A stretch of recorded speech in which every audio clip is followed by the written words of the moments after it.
Super Tuesday's in the back burner now.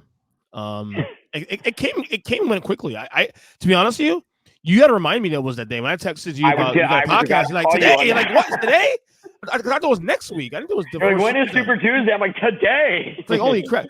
I'll be honest with you, and I'm going to tell you that I don't know if you've been following that with me the last couple of months. I'm having some little bit of health issues recently, but I'm on the med now. Everything's fine.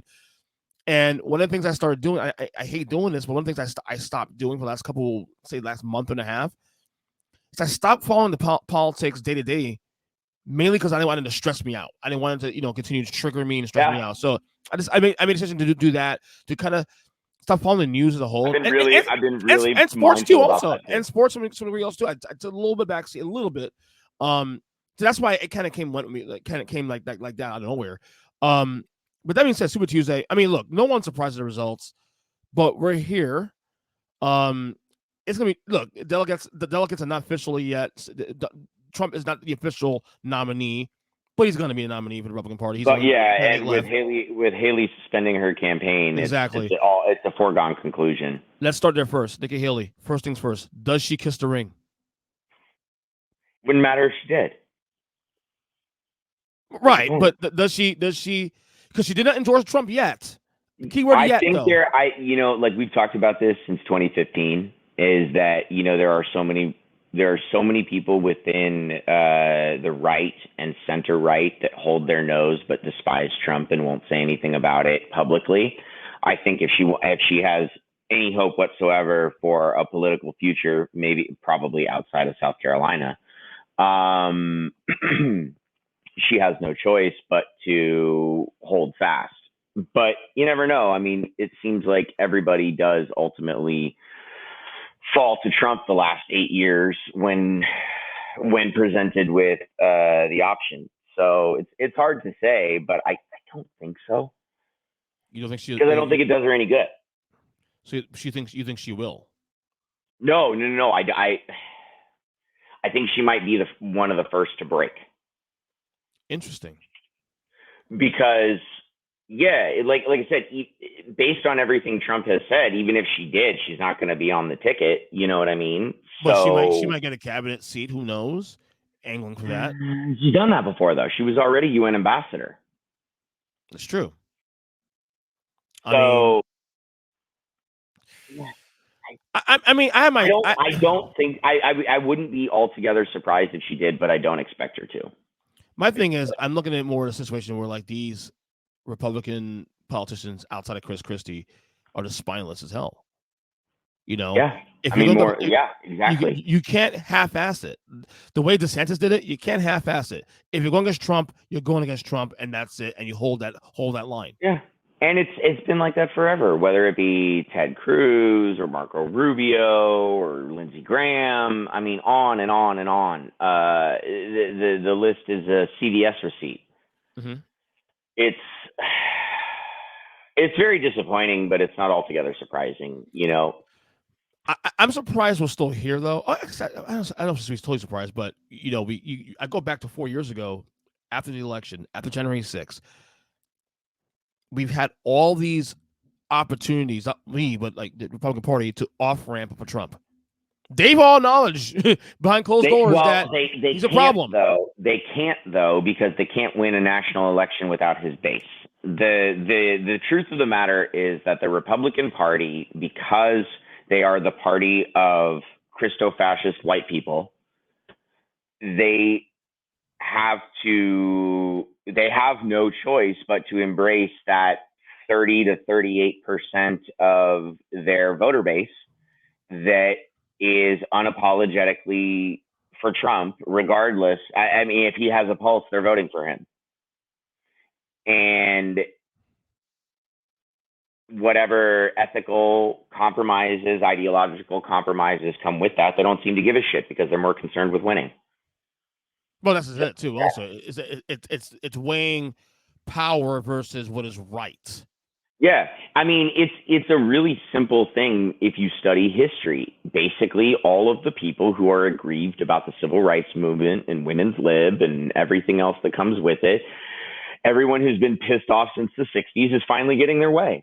The Phyllis Schlafly crowd is getting what they want. And the sad part too, Mark, is that now we're like 8 years later, and now they're just comfortable saying those things, like especially in media, saying those things. Like I mean, things. You look no further than the Federalist Society's Project 2025 platform.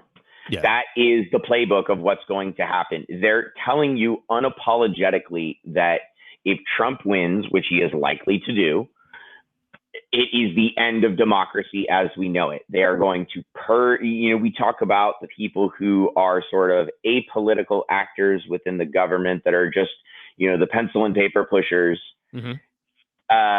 Who, if you did not support President Trump, you will be purged.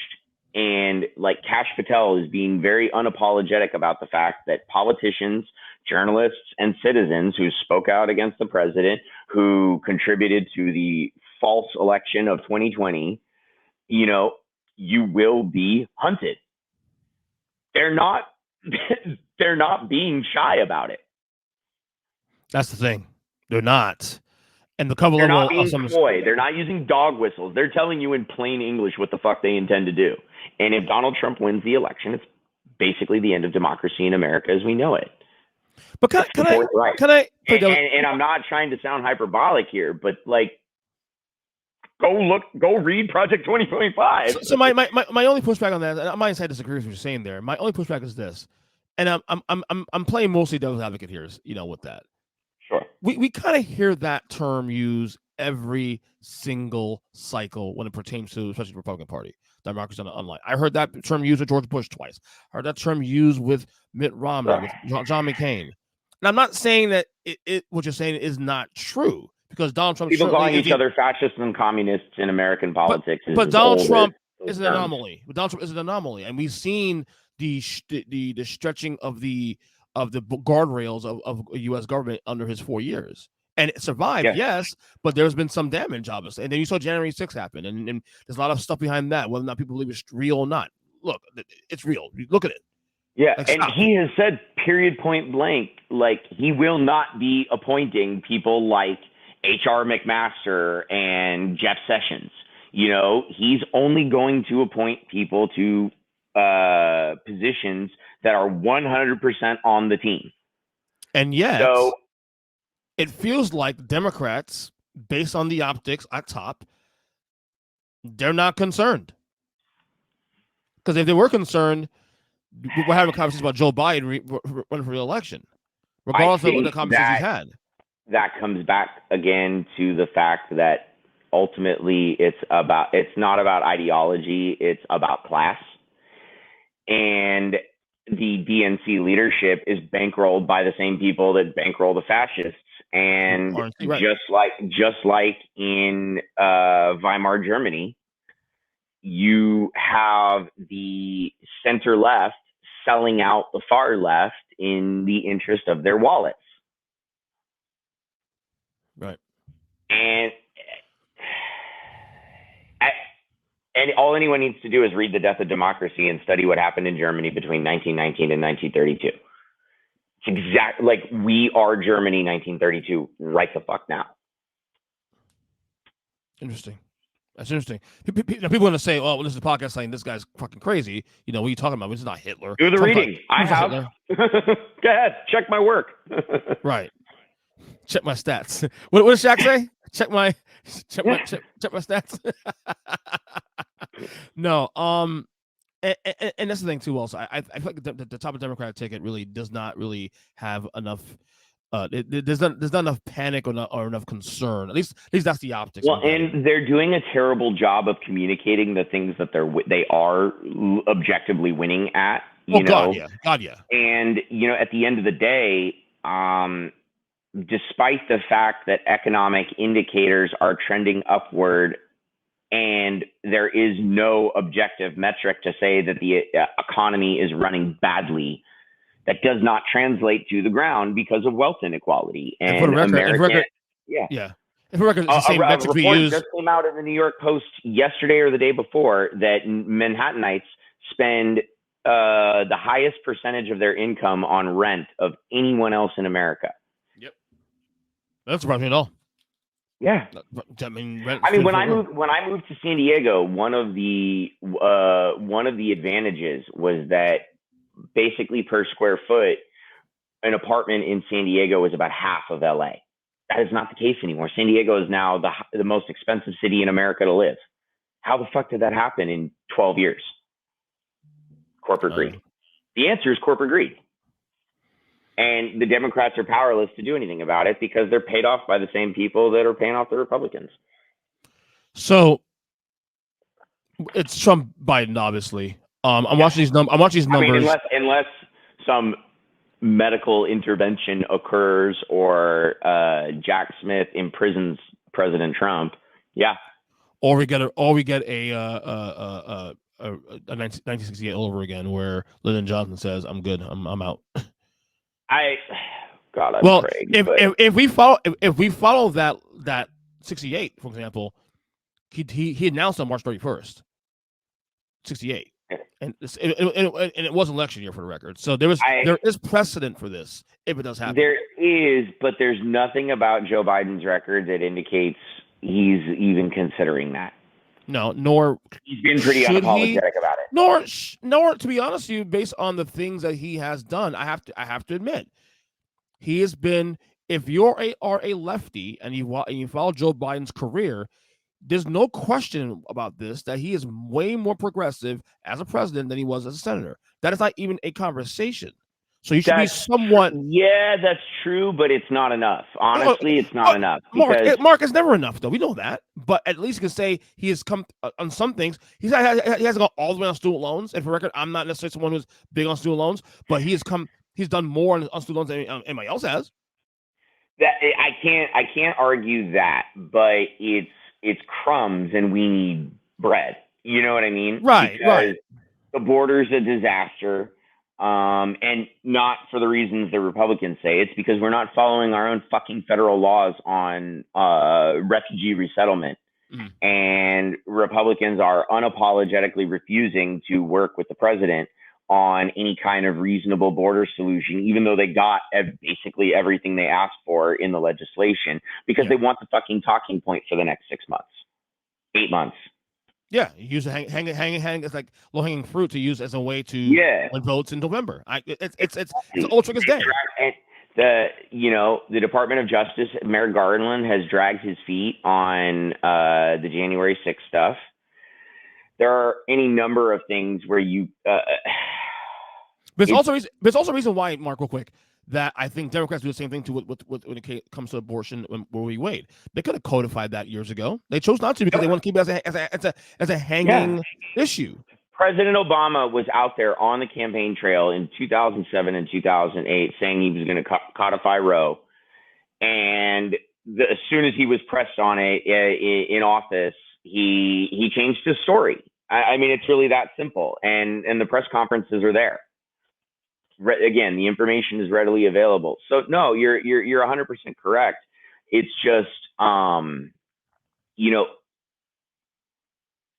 it comes back to that old line from Jeff Daniels in The Newsroom. If liberals are so fucking smart, why do they lose so goddamn always? Yep, because the liberals on top of the ticket don't give a fuck about you. And I was telling my bosses yesterday at work, I go, listen, it's funny how look, we can sit and talk politics and we agree to disagree on certain issues, but you're willing to lose friendships over people who don't give a shit about you? Really?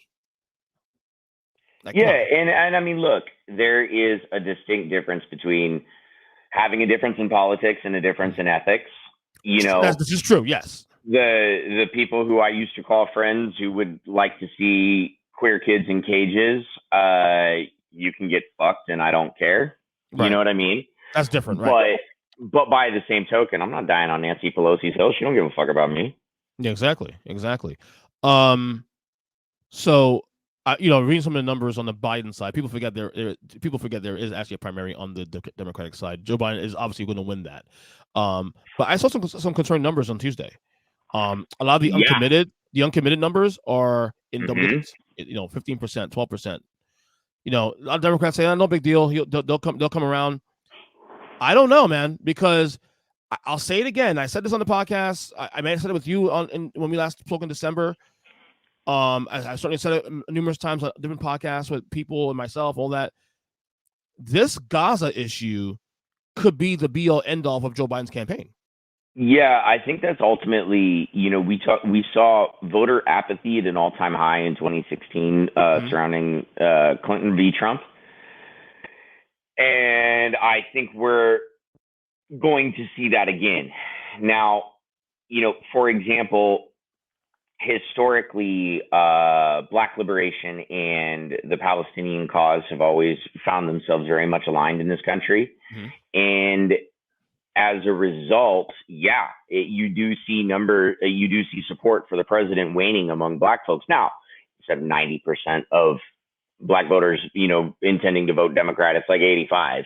But I know when I talk to my friends and when I hear people who were people who are, kind of cultural commenters, people are refusing to endorse the president.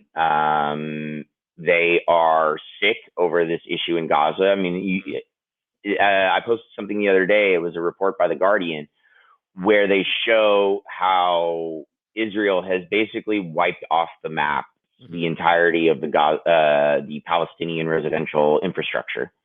They have eliminated all the hospitals. They have destroyed just about every food storage warehouse. All of this to say nothing of tens of thousands of children dead and dying every single day. When they drop expired food aid into the ocean, and as kids are swimming out to get it, Israel is bombing them. It's a bad situation. It's a really bad situation. And I think for Joe Biden, politically speaking, it's a rock and a hard place because it's a no-win situation because the U.S. in itself, regardless of partisan politics, is indebted to Israel. Yeah, I mean, Israel is the United States' most important strategic foothold in the region, and Absolutely. So they're going to allow Israel. We are going to allow Israel to get away with literal murder and war crimes because it behooves us. Isn't also their economy 20% of their economy funded by us? Something like that, yeah. The numbers around that number, Yeah. So again, it's between 15 and 20, I think, like 18% or something. Yeah, like that. It's still pretty high. That's still high. They get universal health care. We don't. Israeli citizens enjoy free health care and all kinds of social services that Americans don't, and it's because of all of the aid they receive from the United States.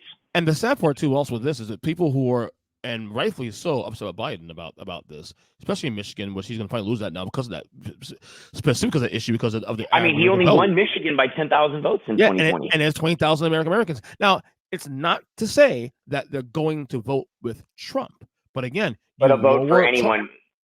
Not only that, but lower turnout. We saw in 2016. There is precedent of this, though. In 2016, lower turnout gives Republicans an won an election in the first place. Well, and simultaneously, as they have done for a decade and a half, Republicans are actively working to suppress the Black and Muslim vote. Right. In every state. Because the thing is, they're not going for Trump, because here's the thing, too, also, the rock and hard place, is that Trump is actually worse on the issue when it comes to the Gaza situation. He will support Israel on steroids. So at least, so it's one of those things where he'd be telling Benjamin Netanyahu to nuke him. Yeah. So in a lot of ways, Arab Americans are in a rock hard place, especially the left-leaning ones. You don't want Donald Trump to win, but you also don't want to support Joe Biden. And so how do you play that? How do you play it? Do you just not vote? Yeah, because look, you want to vote for somebody like RFK or Cornel West, you have effectively voted for Trump, because there's no way any one of those people is going to garner a plurality of the electorate.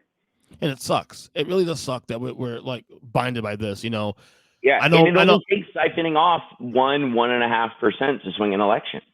I'll say this, but I have family members now. I won't mention any names here because I want them to be called out. But family members of mine who were huge Joe Biden supporters who refused to vote for him this time because of this issue. And there are Democratic friends of mine who sit here and tell me, "Oh, it's not a big deal." It's like, you are living in a fucking bubble. Look, I'm not saying that I want Trump to win, but for you to be this naive about what could happen in November, I think it's ludicrous. I think it's very irresponsible. Yeah, and I mean, look, The idea of voting for Joe Biden again doesn't strike me at all as, No. encouraging. But if President Trump wins the election, it it very likely will spell the end of democracy in America as we know it. It's right there.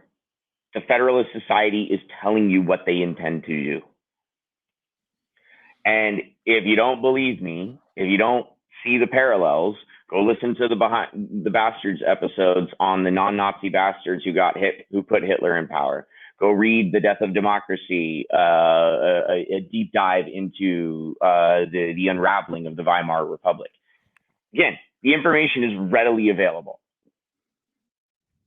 What do you make of there's still like what assuming let's say Biden decides that, you know what, I'm gonna go to the side. I'm gonna not do this. We keep hearing, and there's actually like Vegas odds on this too. I keep hearing, obviously, you hear the Gavin Newsoms of the world, of course, is a possibility. Kamala Harris, of course, a possibility. But we keep hearing this Michelle Obama thing. There's no fucking way. No way. Like there's no fucking way. She's been very clear. I mean, by all accounts, she practically divorced the president over being the first lady. I mean, their marriage got as close to unraveling as it has when he was the president of the United States. She's told you she hates politics. She's told you time and time again that she only did it because she couldn't wait to leave the White House. Like, right. Yeah, I don't understand that. And yet she's polling pretty high. I mean, based on anyone else out in the field, sure, I would love Michelle Obama as president. However, there's no fucking way. She wants no part of it. No, I agree. I mean, the fact people keep talking about this, like, stop trying to make first ladies presidents just because they're smart. Like, yeah. She's smart. Stop trying to make celebrities presidents because they're popular. Like, yeah. She's smart for not trying to do it. She knows how stressful the damn job is. She did the first 8 years with her husband. She wants no fucking part of that. Yeah. I mean, look at what Barack Obama looked like on Inauguration Day 2009 versus Inauguration Day 2017. He looks like he aged 20 years, even as a fucking black man. It's crazy, man. It's crazy. So, you said earlier... Black and Asian, isn't he? No, that's not. You said no, just black and white. I thought his mom was part Asian, but no. You said earlier in the show that you believe that if the election held today, that Trump's going to win, right? 100%. 100%. Why do you feel that way? Because voter apathy, voter suppression, and Democrats being bad at controlling the narrative. They don't hit back. They don't. It's as simple as that. They let Republicans say wild shit on the stump every single day. They don't call them out for lying. They don't call them out for fomenting genocide and unrest and violence. Like, they sit quietly in the corner while people say wild shit and just let them do it. So yeah, if the election were held today, President Trump wins. Yeah, I'm reading. I believe he's going to win in November. I'm reading an article on the Hill now. I should bring it up on the screen actually, but it says the Democrats are going to hit the panic button as an implosion of. 1 second, this X's out quick. This is stupid. Can't see this. What the hell? Yeah, I hope Super Tuesday woke them the fuck up, but I don't believe it will. The uncommitted. Yeah. DNC leadership are the epitome of Prius driving fart sniffers on South Park. Yeah, the Debbie Mossman Schultz. Oh God, I can't stand her. I cannot stand her. I was trying not to say her name. I'll do it for you.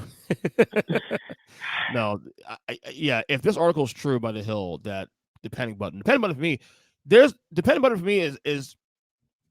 Biden's. The panic button should have been October 7th. Yeah, I agree. But again, war crimes being committed by our ally, the continued vetoes of UN resolutions, the continuing to cape for Israel in every diplomatic setting. Like, that should have been the panic button, not Super Tuesday. It's too fucking late. I also have a conspiracy theory with this, and Mark, just follow me here. Tell me if you agree with me on this. Okay. I think Democrats are okay either way. What would result in November? The top of the taken away is that if Biden wins, cool, to keep power for another 4 years. Well, yeah, because the center left doesn't give a fuck if actual leftists get put in concentration camps. Right. If They're Trump the epitome of, I said nothing when they came for so and so, and then they came for me, and there was no one to speak for me. That's right, the epitome of the liberal elite in this country. Right. If Trump wins, however, is their opportunity now to pivot? The idea is that, well, okay, Trump will fuck up again in 4 years. The Republican tick will be even more soiled, in 2028 than it was in 2020, whatever you want to call it, and then.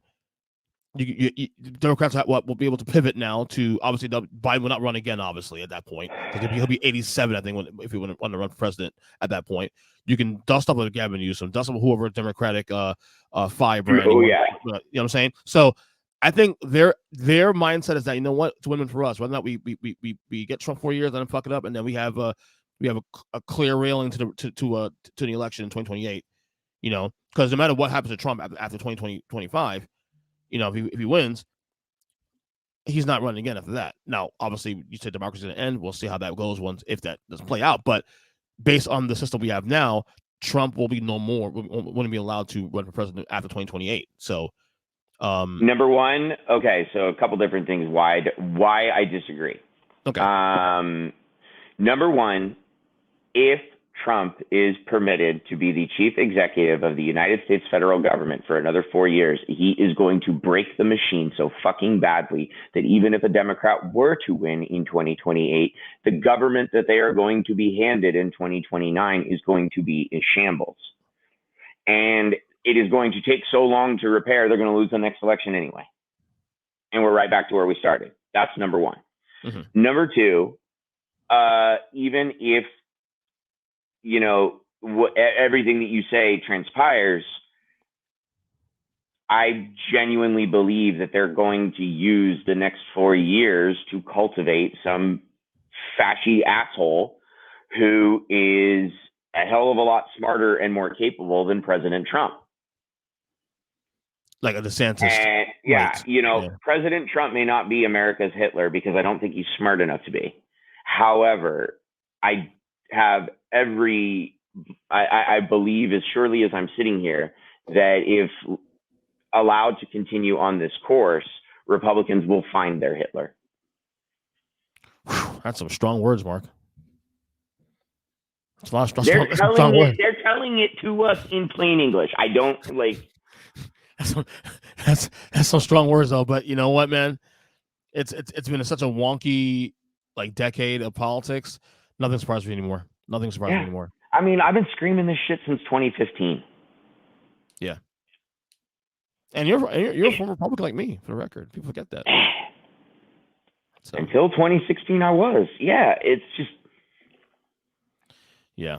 So we got, like I said, we'll have a lot more conversation on this in the months to come. We don't every year. We every 4 years, you and I dive into this thing heavy, and we're gonna continue that on this journey to November, and we're gonna hold hands, and hopefully things work out for the best, and hopefully democracy stays intact, and all that good stuff. Yeah.